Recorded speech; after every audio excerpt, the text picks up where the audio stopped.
Assalamualaikum warahmatullahi wabarakatuh. Selamat datang di pembelajaran online Sejarah Wajib kelas 10 IPS 1 dan IPS 2 SMA Negeri 2 Kebumen dalam materi tipologi hasil budaya masyarakat praaksara. Nah, kalau kalian membuka UKBM atau buku paket, materi ini ada pada KD 3.4 memahami hasil-hasil dan nilai-nilai budaya masyarakat praaksara Indonesia dan pengaruhnya dalam kehidupan lingkungan terdekat. Anak-anak yang ibu banggakan, sebelum kita memulai pelajaran, marilah kita berdoa. Semoga apa yang kita lakukan menjadikan kebaikan di dunia maupun di akhirat. Karena kita masih dalam pandemi COVID-19, maka pesan ibu tetaplah jaga kesehatan, selalu cuci tangan supaya bersih dan terhindar dari hal-hal yang bisa mengakibatkan COVID-19. Kemudian jangan lupa selalu memakai masker apabila kalian keluar rumah. Nah, sudah siap dalam pembelajaran hari ini? Mari kita mulai. Tujuan pembelajaran kita pada hari ini melalui pendekatan saintifik dengan model pembelajaran problem-based learning online, peserta didik mampu mengidentifikasi hasil budaya masyarakat praaksara dan mampu membandingkan peninggalan pada masa Paleolitikum, Mesolitikum, Neolitikum, dan Megalitikum. Nah, dengan demikian diharapkan anak-anak nanti dapat menghayati, mengamalkan ajaran agama, mengembangkan sikap jujur, peduli, dan bertanggung jawab, serta dapat mengembangkan kemampuan berpikir kritis, komunikasi, kolaborasi, dan kreativitas. Anak-anak sekalian, apa sih tipologi itu gitu ya?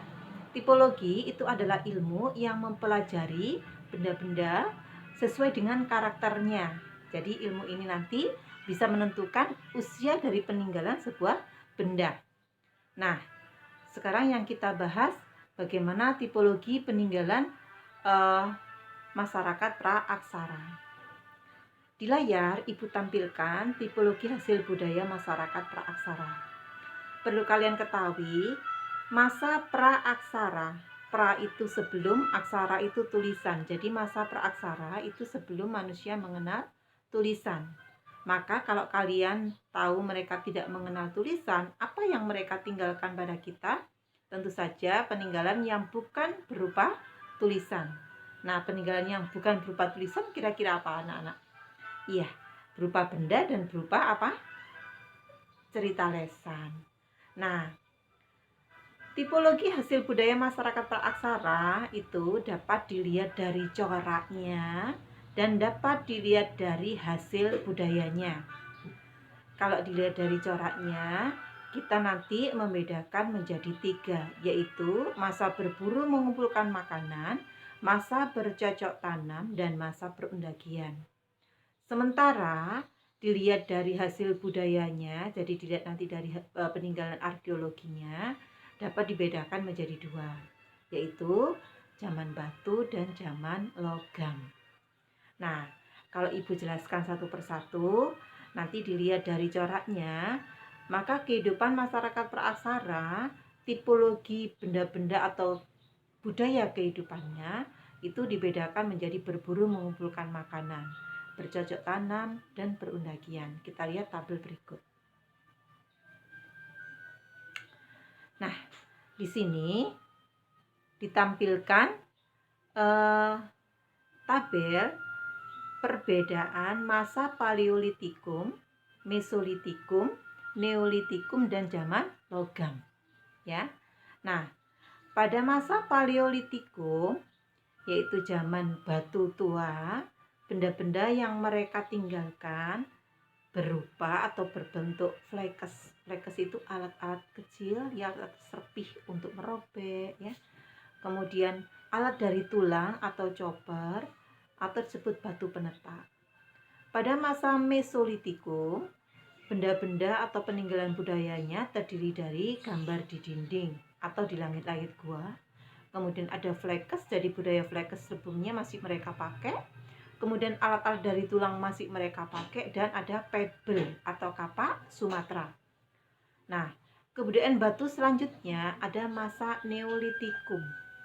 pada masa Neolitikum ini, kalau kita kategorikan pada corak masyarakatnya adalah corak menetap atau bercocok tanam. Jadi, dari tabel ini kita nanti dapat mengklasifikasikan ya.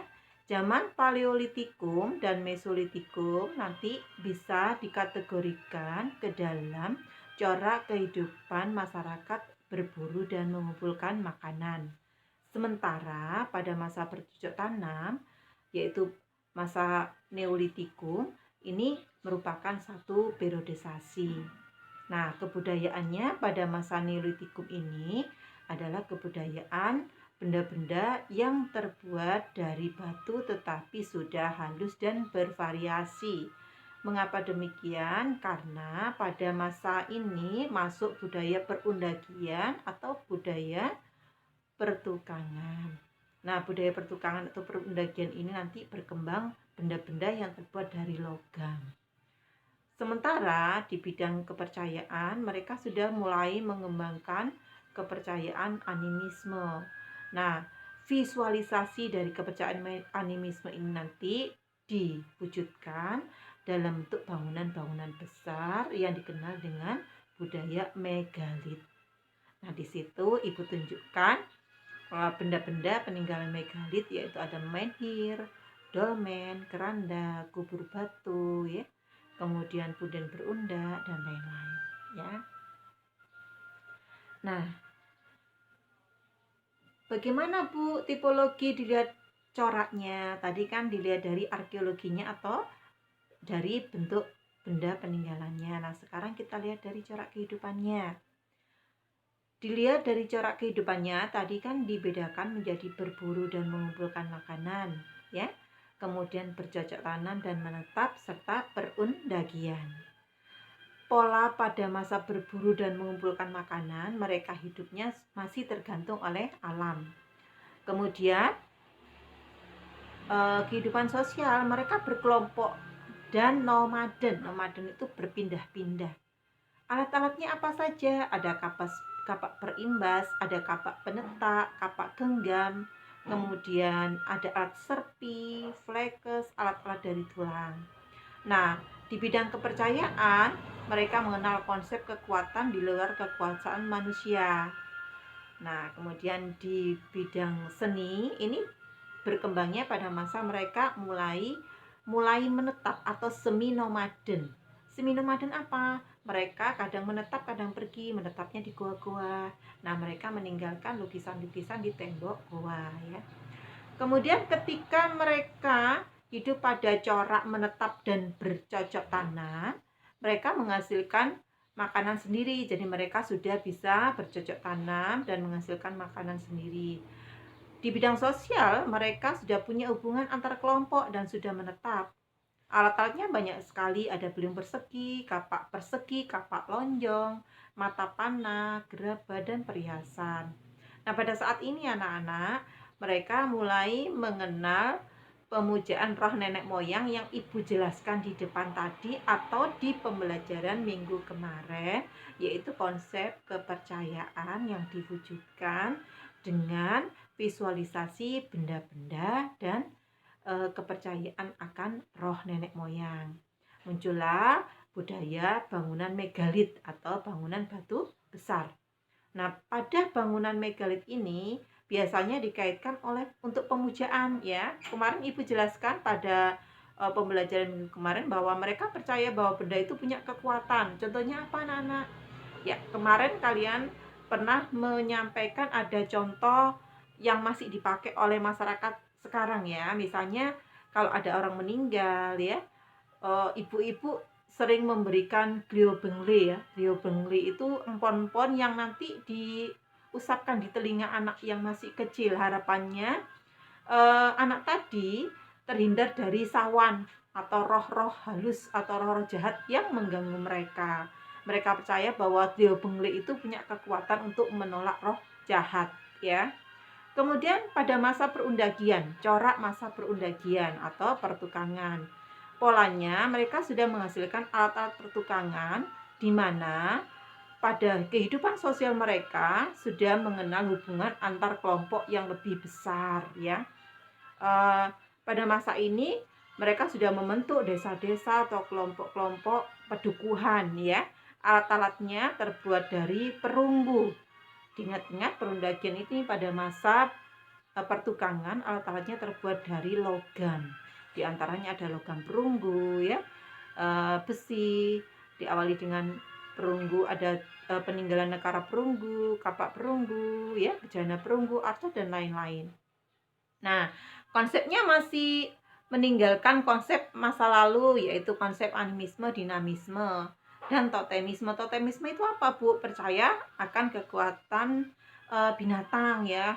Mungkin pada saat ini ada beberapa masyarakat yang masih percaya kalau misalnya ada kupu-kupu di rumah berarti ada apa? Ada tamu, ya betul. Kemudian ada orang kalau ketibanan cicak itu ya, mereka merasa ada sesuatu nanti yang membuat mereka tidak beruntung dan lain-lain. Itu merupakan konsep yang disebut konsep totemisme. Nah, pada masa perundagian ini, pada pembelajaran minggu kemarin Ibu menjelaskan mengenai pengaruh budaya Dongson dengan cara mereka membentuk alat-alat yang terbuat dari logam, yaitu dengan cara atau seni yang disebut bivalve dan perdu atau pembuatan logam dengan cara dicetak dan setangkup ya. Nanti kalian bisa membuka materi ini lebih lanjut, lebih rinci di buku paket atau di UKBM. Nah, kita lanjutkan pelajaran berikutnya. Ibu tunjukkan contoh-contoh peralatan dari batu tua. Ini pada masa Paleolitikum. Jadi Ibu tunjukkan tipologi hasil budaya dilihat dari teknologinya. Teknologi yang Ibu tunjukkan sekarang adalah teknologi pembuatan alat dari batu. Nah, pada masa awal teknologi pembuatannya masih sangat sederhana sehingga disebut sebagai budaya batu tua atau yang disebut Paleolitikum. Di sini Ibu tunjukkan contoh fosil berbentuk kapak genggam, yaitu kapak yang sangat sederhana bentuknya, yang gunanya sangat bervariasi, bisa untuk merobek daging ketika mereka berburu ya. Kemudian bisa untuk mencangkul tanah dengan mengorek-ngorek ya pakai batu. Kemudian berkembang juga alat-alat yang terbuat dari tulang. Masih ingat ya pelajaran minggu kemarin bahwa budaya pada masa Paleolitikum ini mempunyai dua corak, yaitu corak Pacitan dan Ngandong. Nah, corak Pacitan ini sebagian besar budayanya terbuat dari batu, sementara corak Ngandong sebagian besar budayanya terbuat dari tulang. Ya. Nah, kita lihat dulu contoh berikut ini. Pada masa selanjutnya, setelah Paleolitikum, maka berkembang budaya batu tengah atau yang disebut Mesolitikum. Pada Mesolitikum ini, budaya batunya sudah mulai mengalami perkembangan. Jadi bentuknya sudah mulai bervariasi walaupun belum sempurna ya. Di gambar Ibu tunjukkan ada peninggalan berupa pebble atau kapak Sumatera atau kapak pendek ya. Jadi bentuknya sudah berubah, tidak seperti yang tadi. Kemudian ada peninggalan yang disebut Abrishos Roch. Abrishos Roch itu adalah gua yang biasanya berada di daerah-daerah batu karang ya, dan biasanya di tepi saluran sungai atau di tepi pantai. Nah, gua-gua batu ini biasanya dipakai oleh penduduk praaksara pada masa Mesolitikum semi monomaden, yaitu bertempat tinggal tapi mereka belum menetap. Jadi kadang-kadang mereka berpindah kalau mereka merasa bahwa gua itu tidak lagi aman ya.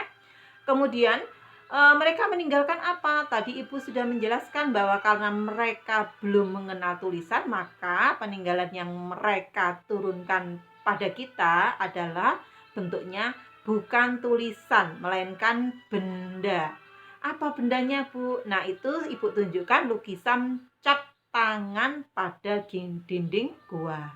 Nah, beberapa ahli arkeolog dan ahli sejarah membuat sebuah interpretasi mengapa sih kok gambar-gambar tangan dan mengapa kok gambarnya berwarna merah gitu ya.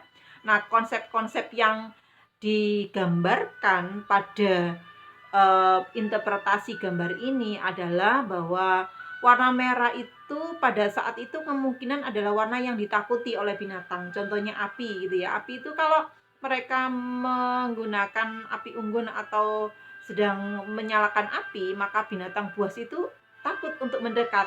Makanya mereka punya konsep pemikiran sederhana bahwa warna merah itu menakutkan bagi mereka yang ingin menyerang atau berbuat jahat pada kita. Sementara tangan itu melambangkan sebuah apa ya namanya, sebuah lambang ya, lambang. Kalau kita misalnya memanggil kan tangan akan bentuknya berbeda dengan menolak. Nah, gambar-gambar di sini menunjukkan penolakan. Maka sebuah interpretasi disebutkan bahwa gambar ini kemungkinan adalah lambang untuk menolak roh jahat yang masuk ke dalam dinding gua mereka, ya. Kemudian ada Kyoken Modinger, dilihat di pojok kanan bawah. Kyoken Modinger itu bukit karang hasil sisa sampah dapur. Karena mereka itu biasanya kan mencari makan dari tempat-tempat yang dekat dengan mereka tinggal. Nah, mereka yang tinggal di dekat pantai atau di dekat sungai biasanya mendapatkan makanan dari hasil sungai atau laut. Nah, salah satunya adalah kerang. Nah, ketika mereka makan kerang, kulitnya itu dibuang begitu saja di sebuah tempat ya. Kalau kita menggambarkan mungkin tempat sampah begitu ya. Nah, karena sudah menumpuk kemudian memfosil, membentuk sebuah bukit karang yang disebut Kyoken Modinger ya. Nah, perkembangan selanjutnya adalah budaya Neolitikum atau budaya batu baru. Nih, gambarnya Ibu tunjukkan. Di situ ada budaya yang disebut kapak persegi, ada kapak lonjong. Pada pelajaran minggu kemarin dijelaskan oleh Ibu, masuknya bangsa Proto Melayu membawa budaya kapak persegi dan kapak lonjong dari Bakson Huabin. Nah, kemudian berkembang di wilayah Indonesia untuk kapak perseginya menyebar ke Indonesia bagian barat dan kapak lonjong menyebar ke Indonesia bagian timur ya. Kita lanjut ya. Kita lanjutkan ke materi selanjutnya. Nah, pada masa mereka sudah menetap atau corak hidupnya sudah bercocok tanam, mereka sudah bertempat tinggal tetap ya. Mereka sudah bisa memikirkan hal-hal yang sebelumnya belum bisa mereka pikirkan ya, salah satunya tentang kematian dan lain-lain ya. Maka muncullah konsep yang disebut konsep animisme dan dinamisme, konsep kepercayaan ya. Nah, visualisasi dari konsep ini adalah dengan membuat media. Misalnya kalau kemarin pada minggu kemarin Ibu jelaskan, media untuk memanggil roh nenek moyang mereka membuat sebuah tugu. Tugunya ditempatkan di sebuah bukit karena bukit itu dianggap tempat yang tinggi, tempat roh itu yang mereka mereka bayangkan berada di atas, maka menhir ini tempatkan di tempat yang tinggi yang disebut punden berundak yang fungsinya untuk memanggil roh nenek moyang mereka. Kemudian ada dolmen. Dolmen ini berkaitan dengan mungkin bekal kubur ya. Jadi begini, mereka merasa bahwa orang yang sudah meninggal itu rohnya itu akan datang kalau mereka memanggil. Nah, untuk memanggilnya bagaimana supaya mereka mau datang? Maka dibuatlah sesaji. Nah, sesajinya ini biasanya ditempatkan pada dolmen atau meja batu. Sesajinya apa saja yang menurut mereka bisa menarik roh ini gitu ya. Terus ada waruga atau kubur batu. Kemudian ada sarkofagus atau kubur batu yang berbentuk lesung, di mana nanti mayat ditempatkan di sarkofagus kemudian ditutup dengan batu. Nah, itu Ibu tunjukkan juga gambar punden berundak ya.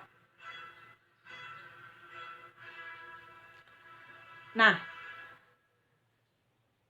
corak kehidupan selanjutnya adalah corak kehidupan perundagian, ya. Pada masa perundagian ini berkembang tipologi budaya logam.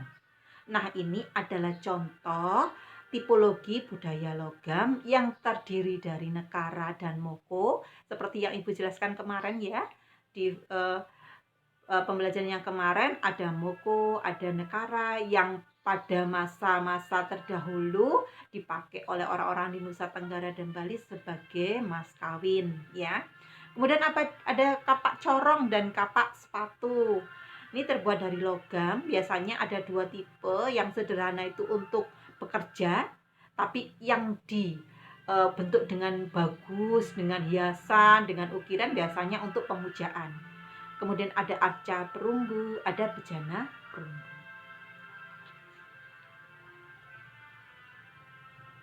Demikian pembelajaran kita pada pagi ini mengenai tipologi peninggalan masyarakat pada masa praaksara. Nah, anak-anak, silakan nanti kalian membuka UKBM, kemudian mengerjakan UKBM yang sudah dibagikan kepada kalian. Nah, harapan Ibu nanti pada akhir semester UKBM itu sudah kalian pelajari dan sudah dikerjakan, sehingga kalian nanti siap untuk melaksanakan ujian akhir semester. Demikian pembelajaran hari ini, semoga bermanfaat bagi kalian. Terima kasih, selamat belajar, dan jangan lupa tetap jaga kesehatan, terapkan protokol COVID-19, dan banyak berdoa. Wassalamualaikum warahmatullahi wabarakatuh.